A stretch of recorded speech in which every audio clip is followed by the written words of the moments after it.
राम राम प्रणाम। मैं स्वागत करती हूँ अपने YouTube channel Sunita Upadhyay blog में। मेरे ब्लॉग में यूँ बने रहे हैं हमारे गंगा समग्र का। माँ गंगा पे हम लोग काम करते हैं, माँ गंगा की स्वच्छता के लिए हम लोग लड़ाई लड़ते हैं। तो कृपया आप लोग मेरे वीडियो में बने रहें, कहीं न जाएं, वीडियो लास्ट तक देखिएगा। सब्सक्राइब करना ना भूलें, अपना प्यार सपोर्ट ऐसे देते रहें। हम ये सारे गंगा भक्त हैं, तो हमारी गंगा माँ का इतना ख्याल रखिए कि उसमें प्लीज़ नहाइए, आशीर्वाद लीजिए माँ का, पर उसमें गंदगी न फैलाइए। साफ़ सफाई रखिए, दतवन ब्रश कुल्ला न करिए, कपड़े न धुलिए, गंगा घाट की सफाई रखिए, प्लीज़ गंदगी न करिए। माँ गंगा हमारे पितरों को तारती हैं, हम सबको तारती हैं, अपना आशीर्वाद बनाए रखती हैं। तो प्लीज़ हमारे साथ बने रहिए, आगे तक वीडियो में देखते रहिए क्या क्या आज हमारा प्रोग्राम हुआ है। बहुत लंबा प्रोग्राम हुआ, बहुत अच्छे लोगों ने बहुत अच्छी ज्ञान की बातें दी है, तो बने रहिए, उन बातों को ज़रूर सुनिएगा। धन्यवाद, प्रणाम। ब्रह्मज चरमण्डवती ब्रह्मज क्षिप्रावेत्रवती सुवर्णतमसा क्षिप्रावेत्रवती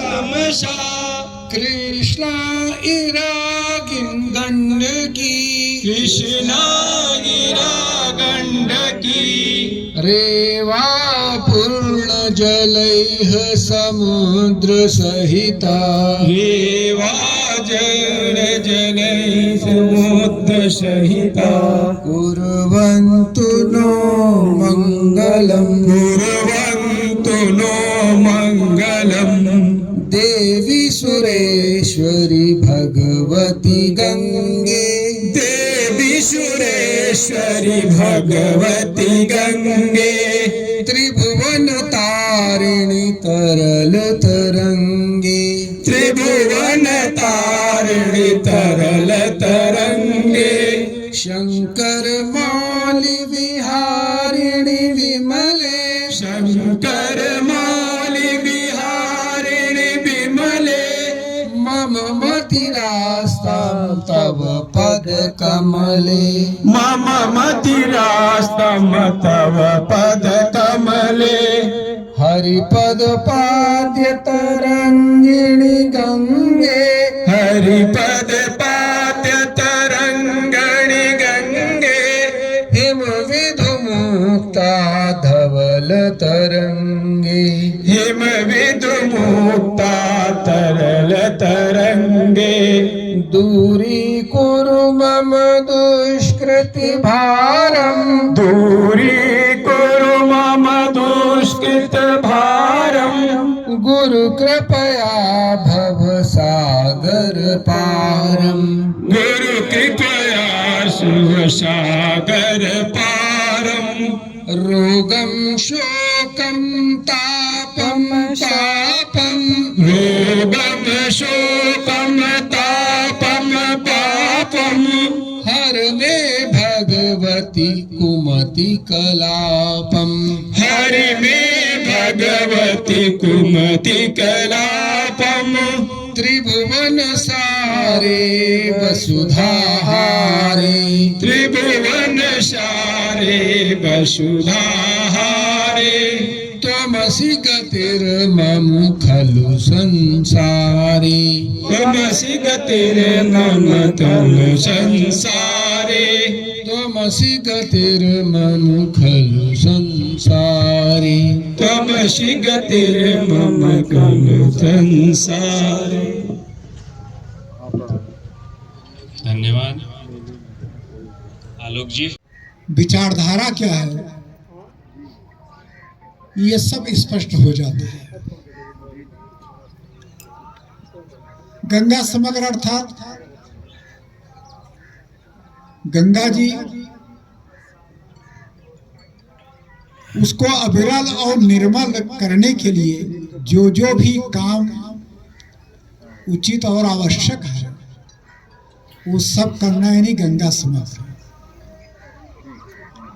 दूसरा यह भी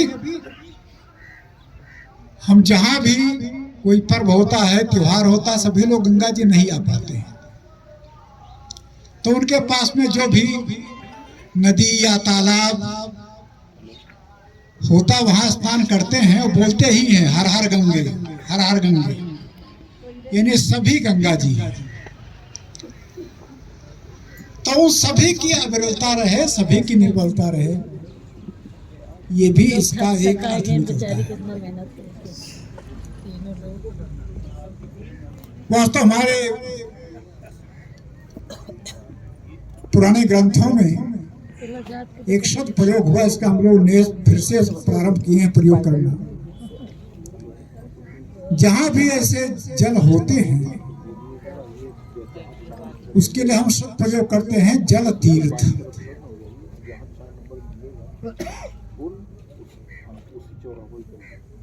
और वास्तव में कोई भी तीर्थ बिना जल के होता भी नहीं है। वो कबीरदास जी का आप लोग भजन सुने होंगे, माया महा ठगनी हम जानी, उसमें यही कहा है तीर्थ में वही पानी, तीर्थों में पानी के रूप में विद्यमान है। तो कहीं मूर्ति के रूप में है, कलिश्मे जी के रूप में है, कई लोग भजन जानते होंगे। इसलिए जो अपने जल तीर्थ हैं, अर्थात सतह पर जहां जहां भी जल संग्रहित है या उपलब्ध है, उनको हम जल तीर्थ कहते हैं। भगवान ने जब सृष्टि की, उसमें मनुष्य भी बने, तमाम जीव बने, पेड़ पौधे बने,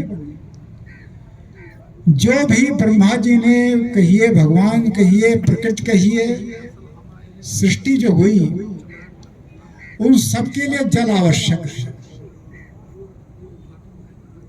चाहे वो मनुष्य हो, अन्य जीव हो या पेड़ पौधे हो, सबके लिए जल आवश्यक है। और इसलिए जल के उपलब्धता पहले की गई। पहले जल प्रकट हुआ, बाद में सबकी सृष्टि हुई, क्योंकि पैदा होती सबको जल की आवश्यकता थी। अब ब्रह्मा जी जानते थे कि हम जब पैदा कर रहे हैं मनुष्य को, इसकी आगे बुद्धि विकसित होगी, और इसलिए उन्होंने जल के दो भाग कर दिए। एक भाग तो सतह में रखा कि दिखाई पड़ रहा है, उपयोग करो, लेकिन दूसरा भाग जमीन के अंदर छुपा कर रखा। अब ब्रह्मा जी को यह कल्पना नहीं हुई थी कि हम उन्हीं के संतान हैं, तो पिता से पुत्र ज्यादा श्रेष्ठ होता ही है, तो हम लोग ब्रह्मा जी के संतान हैं तो उनसे तो श्रेष्ठ होंगे ही।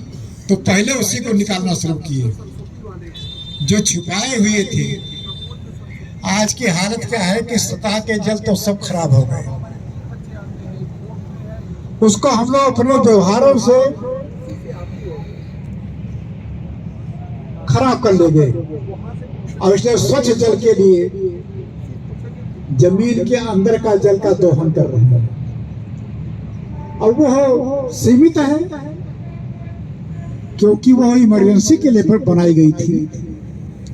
और इसलिए जिनके घर में बोरिंग होगा या जो बोरिंग जानते होंगे, उन सबको ध्यान ये बात आती होगी, कुछ वर्षों में उसको नीचे करना पड़ता है, बोरिंग की गहराई बढ़ानी पड़ती है। कब तक बढ़ाओगे भाई? ये जो पेड़ पौधे हैं, इनकी जड़ें हैं, नहीं, मैं YouTube पे डालती हूँ। जड़ें नीचे जाती, वहां से पानी खींचते हैं। हाँ, लेकिन पानी का जब स्तर बहुत नीचा हो जाएगा, तब उनकी जड़ें जानने में असमर्थ हो जाएंगी। तब वो हमारा सारा ये मरुस्थल हो जाएगा, पेड़ पौधे रहेंगे नहीं। और पेड़ पौधे नहीं रहेंगे तो जिसे प्राणवायु बोलते हैं, ऑक्सीजन, वो भी नहीं रहेगा। अब वो नहीं रहेगा तो हम लोग रहेंगे कि नहीं रहेंगे, विचार कर लीजिए। इसलिए जल का संरक्षण ये कितना आवश्यक है, इसीलिए कहा जाता है जल ही जीवन है। हमारे देश में जो सरकारें बनी, जब देश हम स्वतंत्र हुआ, नई स्वतंत्रता मिली अंग्रेजों से, तब जो शासक हुए उनकी मानसिकता अंग्रेजों की ही थी। अंग्रेज लोग नदी को केवल पानी का एक संग्रह मानते थे, इसलिए शहरों का निर्माण ये अंग्रेजों के समय हुआ। सीवेज व्यवस्था अंग्रेजों के समय प्रारंभ हुई और उसको उठा करके नदी में डाल दिया। धीरे धीरे आज वो शहर बहुत बड़े हो गए। कभी जो हजारों की संख्या के शहर थे वो लाखों की संख्या के शहर हो गए। जितना पानी सप्लाई होता है, आप प्रयागराज नगर निगम के किसी अधिकारी पूछ लीजिए कितना पानी सप्लाई करते हैं आप, उसका 80% न्यूनतम वो बह करके वेस्ट होकर के खराब होकर के सीवर के माध्यम से, नालों के माध्यम से बाहर आता है। और इस समय तो हाई कोर्ट में भी चकचक मचा हुआ है। प्रयागराज में तो जितना ये स्टीपर लगा है वो उसके आधे भी नहीं है जितने यहाँ के सीवेज हैं। ये लगभग सभी जगह का ही हालचाल है। अब मैं गंगा समग्र काम करता हूं तो मेरी होता की निगाह भी थोड़ी खराब हो गई। एक दिन दिल्ली जा रहा था वायुयान से, तो उसको उतरने में कुछ समस्या हुई होगी, इसलिए एक का चक्कर लगाया उसने। तो देखा नीचे जगह सब पानी भरा हुआ है, बह रहा है, क्या होगा।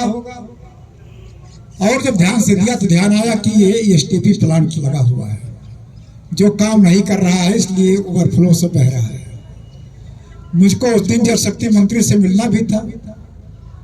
उनके पास गया, मैंने कहा कि मेरी दृष्टि गलत हो सकती है, लेकिन मैंने ये देखा है कि आपकी जो एसटीपी है काम नहीं कर रही है।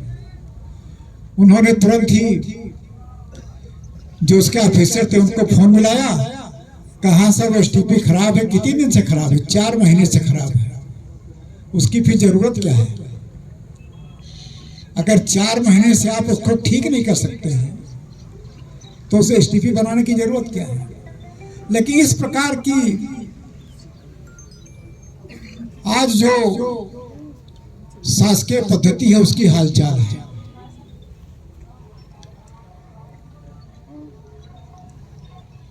इसलिए हम लोग एक विचार प्रारंभ किए हैं, वो विचार कल हम ही लोग प्रारंभ किए, ऐसा नहीं, और भी लोग सोच रहे हैं कि नदियों को, जल तीर्थों को ये जीवित प्राणी का दर्जा मिले। जब हिंदू कोड बिल बनाया गया तो हिंदू कोड बिल में कहा गया कि जो मूर्ति मंदिर में स्थापित है और जो मंदिर सार्वजनिक है उस मूर्ति को संपत्ति याद रखने का अधिकार जैसे मनुष्य को है ऐसे उसको भी रहेगा। अभी जो जन्मभूमि का निर्णय सुप्रीम कोर्ट ने दिया है वो इसी कानून के अंतर्गत रामलला को उस जमीन को दिया है।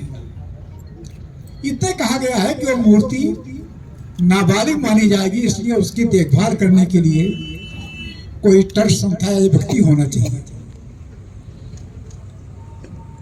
हम लोगों की ये मांग है कि ऐसे जितने भी जल तीर्थ हैं, शुरुआत कम से कम जो नदियां पवित्र हैं, जिनको हमारा समाज पूजता है, उत्तर भारत में ऐसे गंगा जी हैं, जमुना जी हैं, दक्षिण भारत में कावेरी है, कृष्णा है, गोदावरी है, ऐसे जो नदियां हैं। और मेरा कहना है कि सभी जल तीर्थ, तालाब है वो भी, इसको जीवित प्राणी का एक संवैधानिक कानूनी दर्जा दिया जाए। और ये क्या मेरी मांग नहीं है, उत्तराखंड के हाईकोर्ट ने तो गंगा जी जमुना जी को जाके पानी पी लो। कोर्ट के माध्यम से उसने आदेश कर दिया था। अलग बात है कि हमारी जो सुप्रीम कोर्ट है वो बहुत न्यारी कोर्ट अपने देश की है। मैं उनकी जब कार्यकलाप देखता हूं तो मुझको समझ नहीं आता है कि ये कहाँ की कोर्ट है, भारत की सुप्रीम कोर्ट है कि कहीं और दुनिया की है। एक आतंकवादी को फांसी हो कि ना हो, इसके निर्णय के लिए कोर्ट रात के 12 बजे खुल जाता है। नहीं, पानी गला सहला रहा है। अभी भी तुरंत का हाल लिया जाए तो हल्द्वानी में, नैनीताल जिले में रेलवे की जमीन पर कुछ मुसलमान कब्जा किए हैं, मस्जिद बना लिए हैं। 4000 आबादी में 21 मस्जिदें बन गई हैं। अब केवल इतने आंकड़े से बात ध्यान में आती है कि वो कब्जा करने के लिए मस्जिदें बनाई गई हैं, पूजा के लिए नहीं बनाई गई हैं। उत्तराखंड के हाई कोर्ट ने निर्णय दिया कि इसको हटा दो। सुप्रीम कोर्ट स्टे देती है बिना सुनवाई की। अब इसी मानसिकता वाली सुप्रीम कोर्ट उत्तराखंड के हाई कोर्ट के निर्णय को कि गंगा जी जमुना जी को जीवित प्राणी की संज्ञा दी जाए, उस निर्णय को स्टे कर दिया। हम लोग के भारत सरकार से मांग है साइलेंट कर दीजिए कि वास्तव में इस देश में भारतीयता लाने के रास्ते में सबसे बड़ी बाधा न्यायालय है। अब ये शहर का तो पुराना नाम प्रयागराज है। तुलसी बाबा के रामचरित मानस में, वाल्मीकि जी के रामायण में इस शहर का नाम प्रयागराज है। बाहर जाके फोन बाद में इसका नाम इलाहाबाद हुआ और उस गलती को सही करके उत्तर प्रदेश सरकार ने फिर से प्रयागराज किया। बाकी सब हो गया, लेकिन हाई कोर्ट इलाहाबाद ही चल रहा है। अब ये जो जज हैं, इनकी कोई आलोचना करे तो उस पर वो केस भी करते हैं। और इसलिए मैं कहता हूं कि यहाँ की जो कोर्ट है इसी देश की है क्या, कि कहीं और की मानसिकता की कोर्ट है।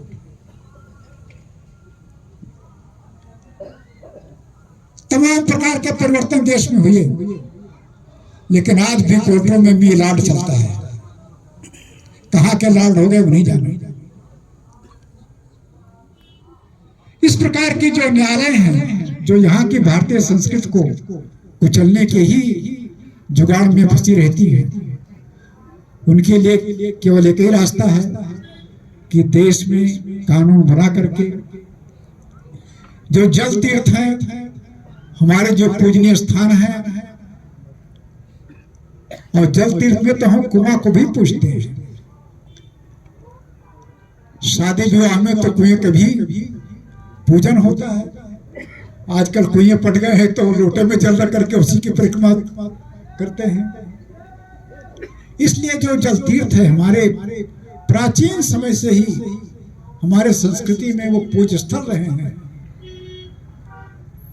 अगर हिंदू कोड बिल में यह है कि मंदिर में रखी मूर्ति जिनका समाज पूजा करता है वो जीवित प्राणी है, तो नदियां भी, ये जल तीर्थ भी हमारे जीवित प्राणी के संज्ञा को मिलनी चाहिए।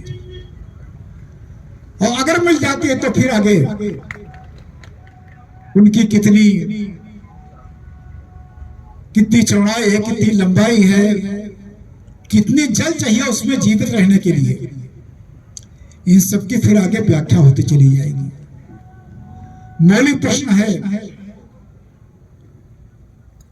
और इसके लिए धीरे धीरे समाज में जागृति, समाज में जागरण, इस बात के लिए समाज को खड़ा करना। जब समाज में जागृत हुई तभी राम जन्मभूमि पर मंदिर का निर्माण हो पाया।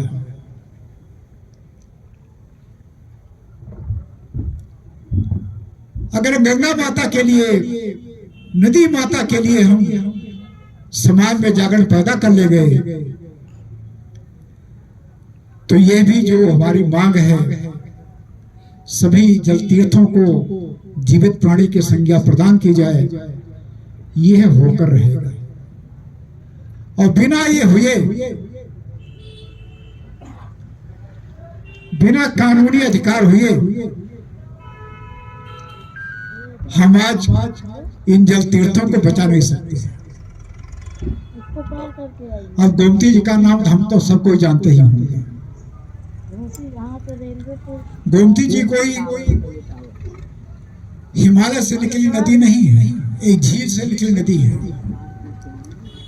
लेकिन सदा नीरा नदी है। सदा नीरा।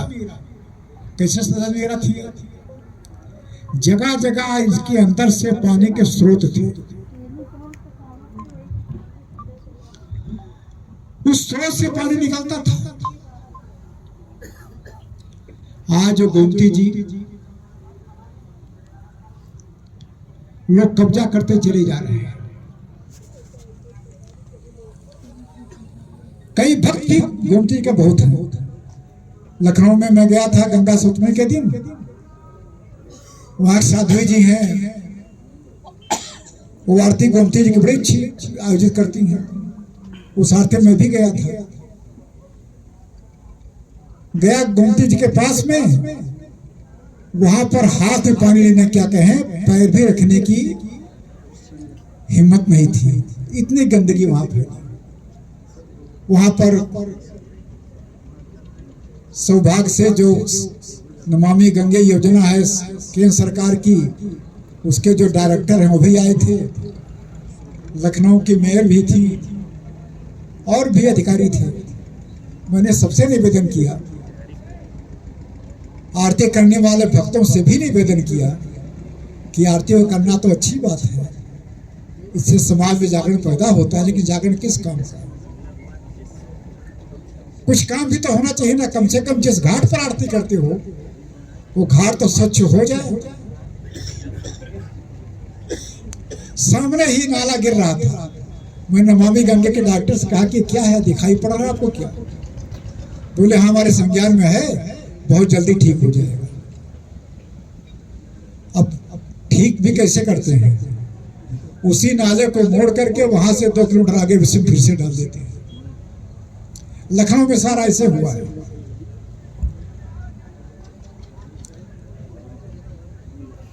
अब इस प्रकार की जब तक इन नदियों को कानूनी अधिकार नहीं मिलेगा, हम पर कोई कार्रवाई नहीं कर सकते। हम तो गंगा भक्त पर कहां झगड़ा करेंगे? और इसलिए कानूनी अधिकार, इसी को हमने सब प्रयोग किया, संवैधानिक अधिकार, ये जल तीर्थों को मिलना चाहिए। इसके लिए हम स्वयं जागृत हों, तरीके से अध्ययन करें, जगह जगह कोर्टों में PIL डालें, समाज को जागरण करें। ऐसे अनेक रास्ते हैं, उन रास्तों को अपना करके हम गंगा माता को, जमुना माता को और भी जितने से जल तीर्थ हैं उनको एक संवैधानिक स्वरूप प्रदान करने के लिए अग्रसर हों। आज हम लोग इस प्रकार के एक अपने मन में संकल्प लें। आज इस गंगा समर्पित शिविर के उद्घाटन के समय में मैं अधिक बात न करते हुए आपसे एक सूत्री निवेदन करता हूँ। इसके लिए हम लोग जन जागरण करें, आगे बढ़ें, गंगा माता हम सबको सफलता दे, इस कामना के साथ परिवार समाप्त करूंगा। जय मां गंगा। जय मां गंगा। धन्यवाद। एक सूचना अधिकारी को मिल गई होगी। यहाँ के बहुत ही वरिष्ठ कार्यकर्ता जो गंगा माता के भक्त भी थे, बंगाल के पूर्व गवर्नर भी थे, पूर्व मंत्री प्रदेश के रहे हैं, विधानसभा के अध्यक्ष रहे हैं, कई पदों पर रहे हैं, स्पीकर भी रहे। माननीय केसीनाथ त्रिपाठी जी का स्वर्गवास हो गया है। अपने यहाँ प्रथा के अनुसार दाह संस्कार के पहले श्रद्धांजलि नहीं की जाती है, इसलिए श्रद्धांजलि नहीं की गई है, इसलिए सूचना अंत में कर रहा हूँ। धन्यवाद। हमारे सब राष्ट्रीय संगठन मंत्री जी ने हम सबको गंगा के महत्व से परिचित कराया। हमारे संविधान में अनुच्छेद 21 में प्रत्येक व्यक्ति को अधिकार है स्वच्छ जल और स्वच्छ वायु। जीवन जीने के अधिकार में दोनों अधिकार समाहित हैं। हम उस अधिकार को मांगने के लिए गंगा मां का विशेष दर्जा संविधान के तहत दिया जाए सभी को, स्वच्छ गंगा, निर्मल गंगा, ऐसा सारे गंगा सेवकों का, गंगा समग्र के सभी गंगा भक्तों का आग्रह है संविधान से, सरकार से। अब इस उद्बोधन की अगली कड़ी में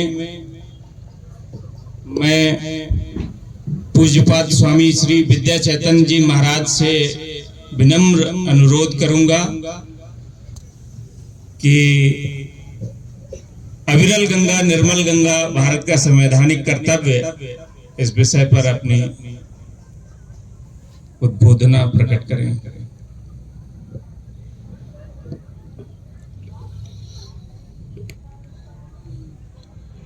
अखंडानंद बोधाय शिष्य संताप हारिणे सच्चिदानंद रूपाय तस्मै श्री गुरुवे नमः।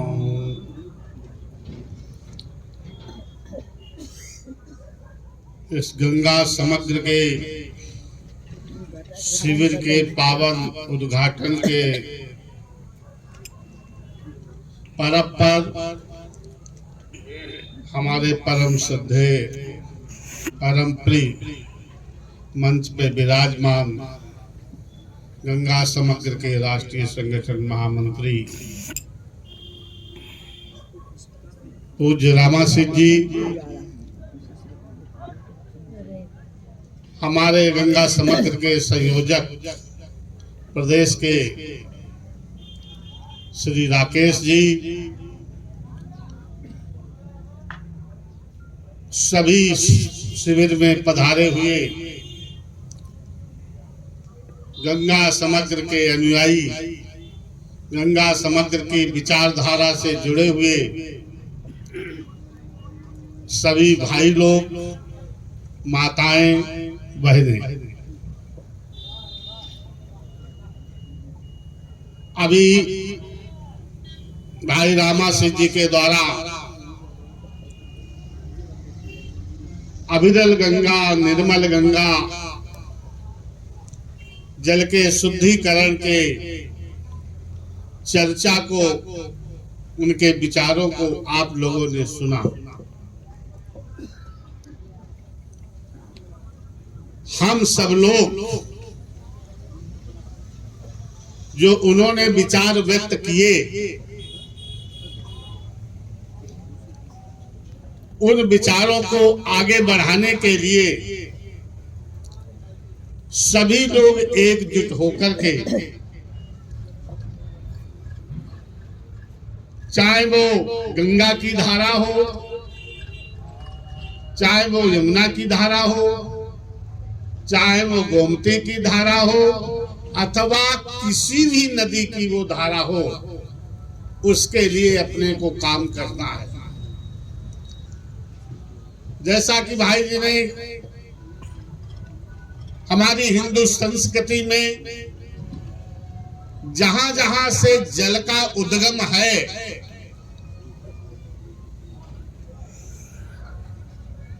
उस उद्गम जल को, निकले हुए जल को स्वच्छ रखने के लिए मानव मात्र का कर्तव्य है कि उस जल को स्वच्छ रखे। भारतीय संस्कृति के अंदर, हिंदू संस्कृति में, जैसा कि भाई जी ने कहा, मैं उस बात को बढ़ा दूं,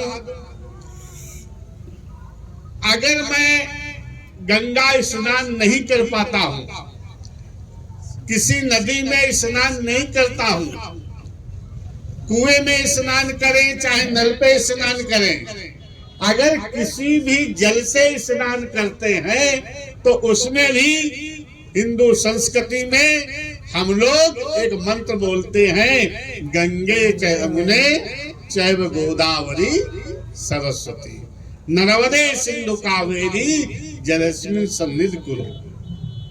हम इस मंत्र से गंगा जी का आवाहन कर लेते हैं, यमुना जी का आवाहन कर लेते हैं, और फिर उस जल को बाल्टी से, जल से, मग्गे से, लोटे से हम उसको अपने सर पे डालते हैं और इस मंत्र को बोलते जाते हैं। तो गंगा गंगा का नाम लेने से ही, जमुना का नाम लेने से ही हम इसलिए नाम लेते हैं कि जो स्नान गंगा में डुबकी लगाने से हमको फल की प्राप्ति होगी, वही मन को मंत्र के बोलने से ही गंगा जी के फल की प्राप्ति हो जाएगी।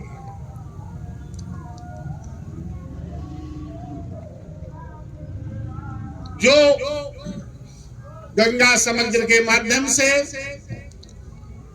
अभी पूज्य भाई जी ने अपने विचारों को रखा, हम लोग उन विचारों को आगे बढ़ाने, जहां भी जल के स्रोत हैं उनका निरीक्षण करके,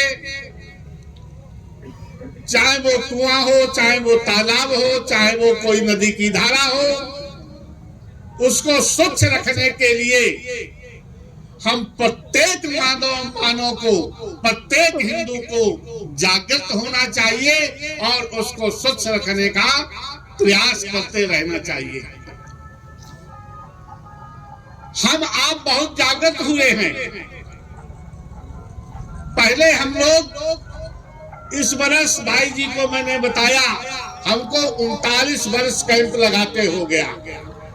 पहले मैं देखता था, गांव के लोग आते थे, डुबकी लगाते थे, या सिटी के लोग आते थे तो ऐसे उठ के चले आते थे और मंजन बुखारी गंगा जी के किनारे ही करते थे, वहीं थूक देते थे, वही वो बुखारी को डाल देते थे। लेकिन हमारी सरकार जागृत हुई, हमारे संगठन जागृत हुए। अब उसमें हम तो कहेंगे 80% की, 70% की कमी आई है। और अगर हम जागृत रहेंगे, लोगों को जागरूक करते रहेंगे, तो इस प्रकार की जो व्यवस्थाएं, जो लोगों की भावनाएं वहां जाकर के अपना इस टाइप का मलमूत्र त्याग करते हैं अथवा मंजन आदि करते हैं, वो जागृत होंगे और उसके किनारे की साफ सफाई, गंगा जल की साफ सफाई रहेगी। सज्जनों, ये भगवान की पूजा के प्रतीक चिन्ह है। अगर इनको बजाओगे, जाने वाली जो आत्मा है वो संसार की वासनाओं से मन उसका एकाग्र होकर के गंगा जी में लगेगा, भगवान के चरणों में लगेगा, भगवान की याद आएगी और भगवान की याद आएगी तो ये मुक्त हो जाएगा। ये भावना रहती है। तो जैसा कि इस शिविर के पावन उद्घाटन के अवसर पर हमारे पूज्य भाई जी, इनसे बड़ा मेरा स्नेह है, और स्नेह कहने वाला नहीं, हार्दिक बड़ी आत्मीयता है। और जितने गंगा समग्र के अनुयायी हैं, सबसे हमारी आत्मीयता है। हमारे राकेश जी हैं और भी पदाधिकारी लोग हैं, माताएं बहनें हैं, आप सब लोग हैं। लेकिन आपसे एक ही निवेदन है, इस गंगा समग्र के माध्यम से प्रत्येक मानव को, प्रत्येक जीव को हम जागृत करें और जैसी निर्मल गंगा, पावन गंगा की धारा बहती रहे। इन शब्दों के साथ मैं अपनी वाणी को विराम दे रहा हूँ। ओम शांति, ओम शांति। तीरथ राज प्रयाग की जय, त्रिवेणी मैया की जय, गंगा मैया की जय। ओम शांति शांति शांति। सर्वे भवन्तु सुखिना, सर्वे सन्तु निरामया, सर्वे भद्राणि पश्यन्तु, मा कश्चित् दुःखं भवेत्।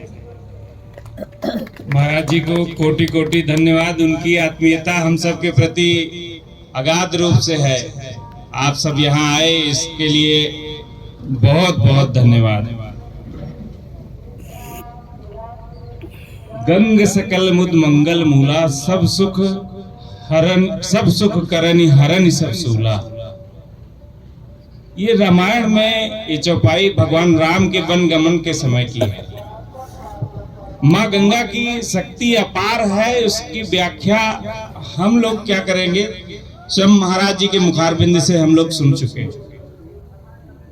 इस कार्यक्रम की अगली कड़ी में मैं मंच पर विराजमान अपने प्रांत संयोजक जी से निवेदन करूंगा कि सभी का, आगंतुकों का, महाराज जी का, भाई साहब का आभार व्यक्त करें और सभी सज्जनों से निवेदन है कि भोजनालय है जहां पर सबके जलपान की व्यवस्था है, जलपान करके ही सबको जाना है।